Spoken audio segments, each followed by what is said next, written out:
what's good, Gunners? Good to be back. And it was another good performance last night as Arsenal beat Dundalk 4-2.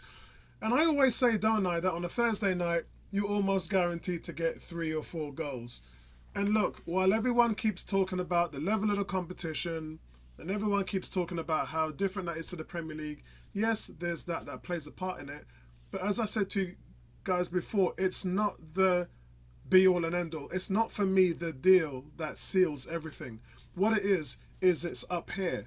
It's your mental fortitude. It's the will for you to want to go in and perform at a level. And we are seeing more running into space, more running into box, more shots from outside of the penalty area, and we're seeing faster build-up play.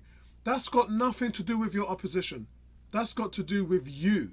It's got to do with when you're on the field, how you go about infiltrating yourself on a game, how you go about putting your first foot forward, yeah? The attitude, that's what it's all about. And we're seeing that on a Thursday, and we're not seeing it on the weekend. And that, my friends, is the dividing difference in why the performances are speaking for themselves.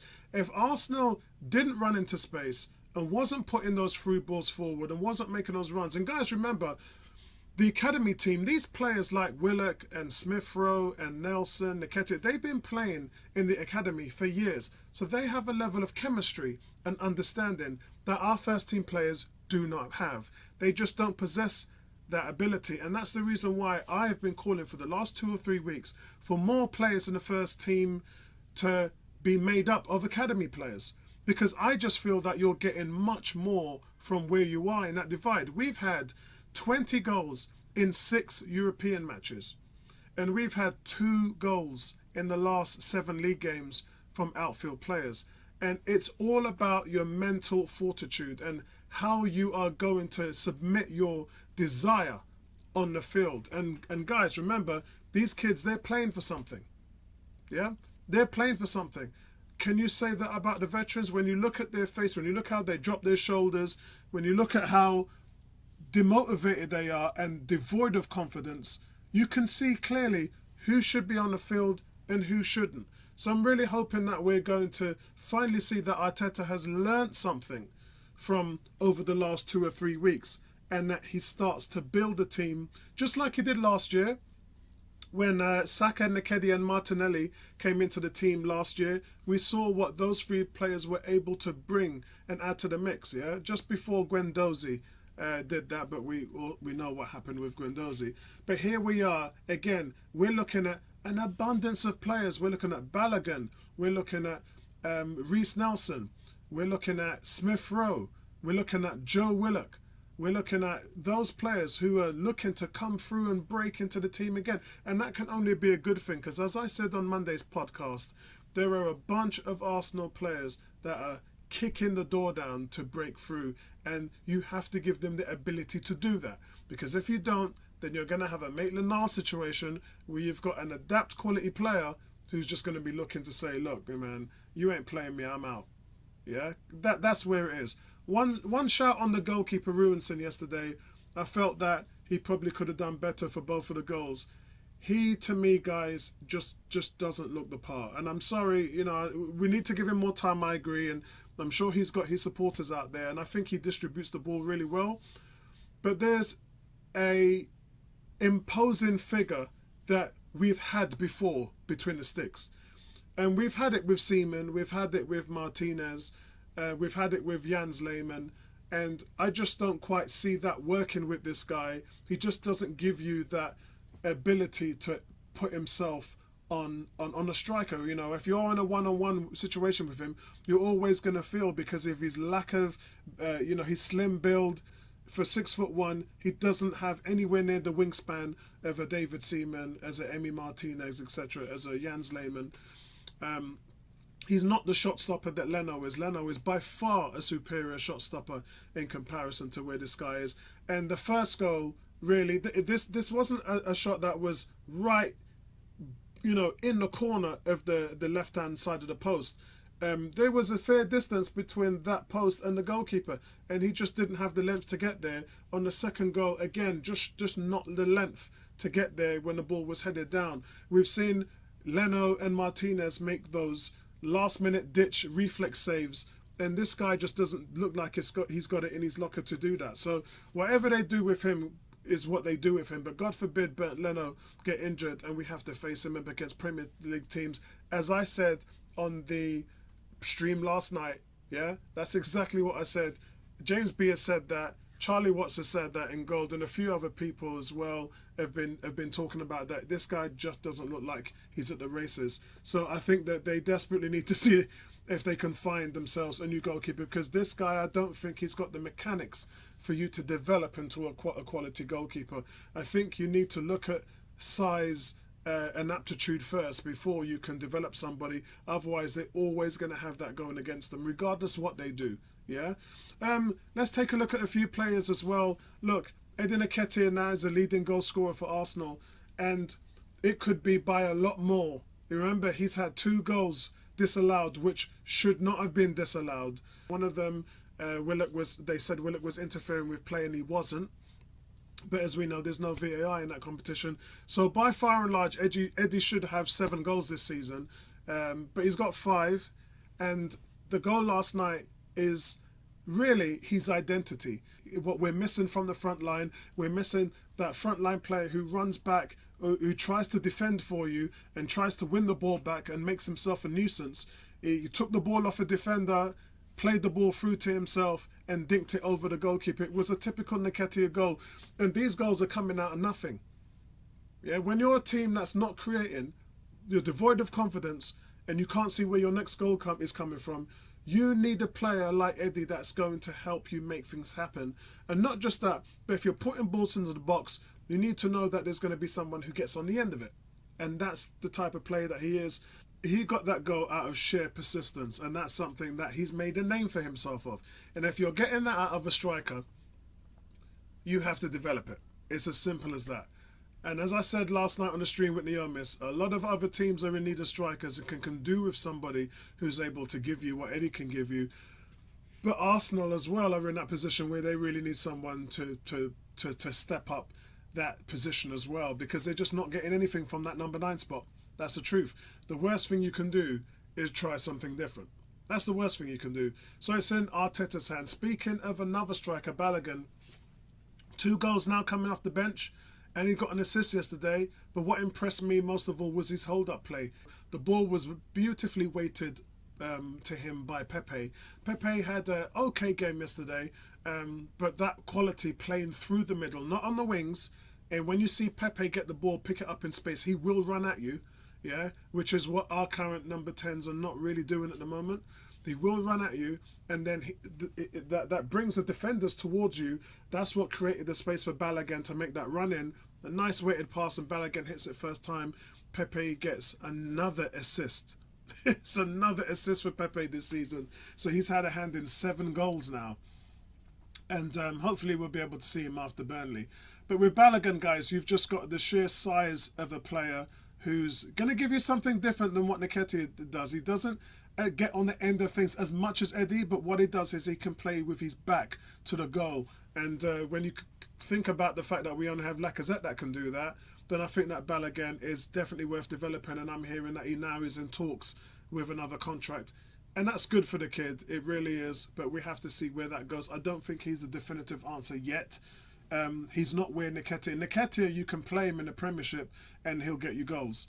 I'm not sure whether you can say that about Balogun yet. Balogun still has a ways to develop. I'd like to see him start a few games. I'm quite shocked that we didn't go with Nketiah and Balogun starting in this game together.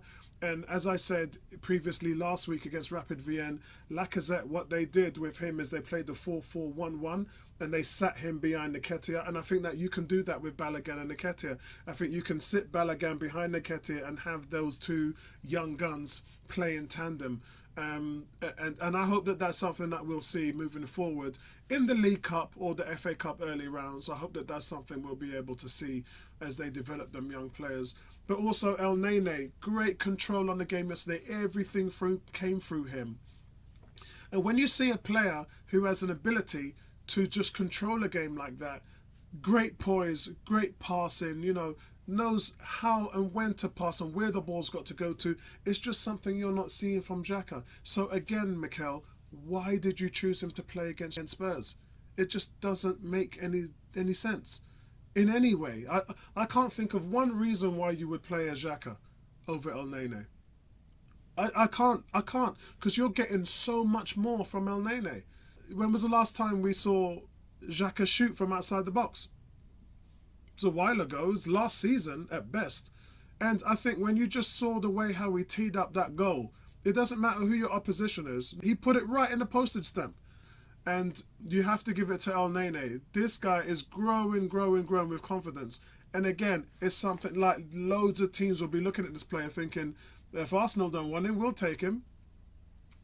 And also another good performance yesterday, but Pablo Mari for me, again, as I said to Neomis and Tony last night, he's been here a year, and because of injuries, he's played 3 games.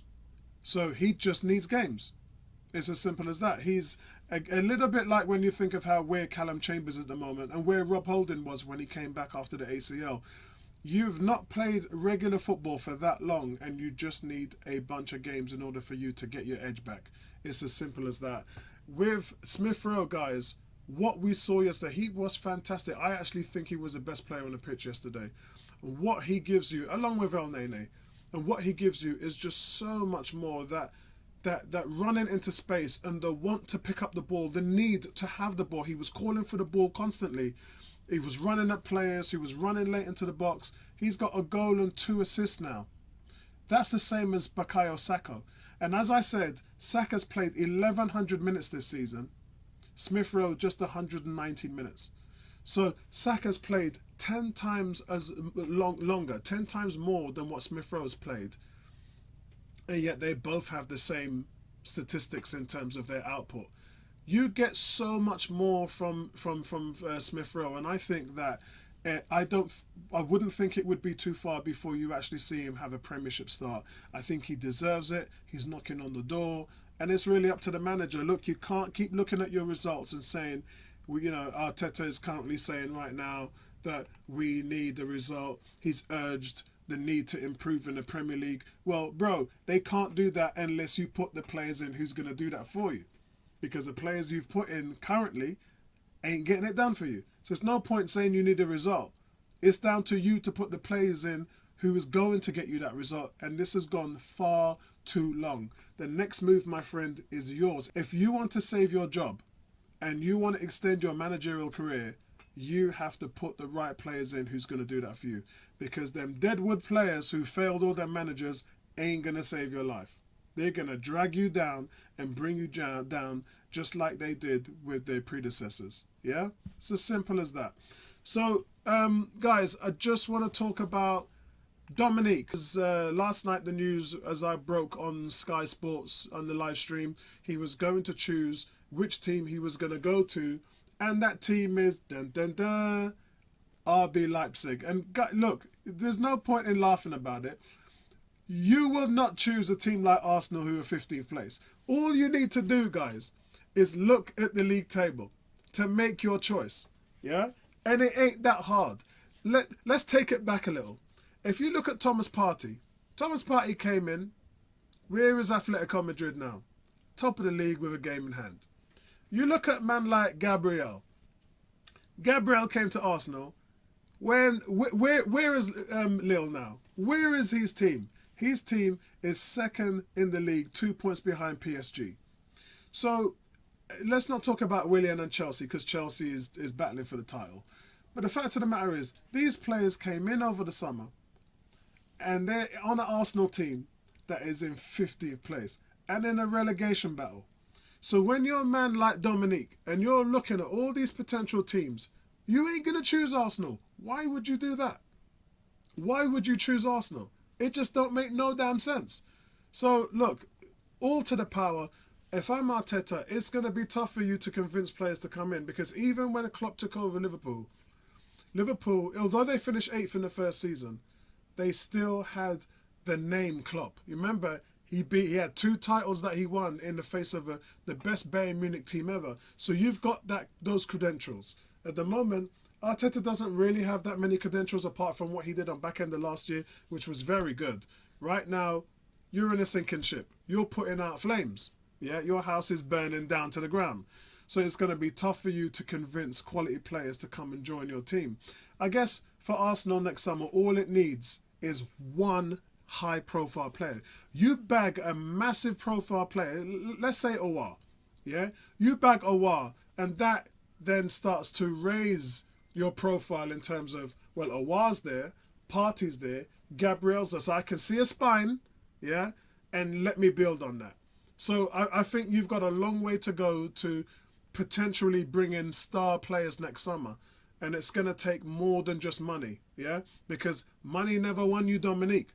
Regardless of all the things that you could have offered him, you're in 15th place. You're in a relegation battle. And that ain't offering nobody nothing. So, listen, that's where it was. Good result last night, but let's see them transform that form over to Burnley. I would like to see 4 or 5 academy players in that squad. And let's hope that in the League Cup and the FA Cup, we'll see these players continue to grow and develop. That's all from me, guys. Tonight, Premiership show at 10 o'clock, and I'll see you guys there. Peace out, man.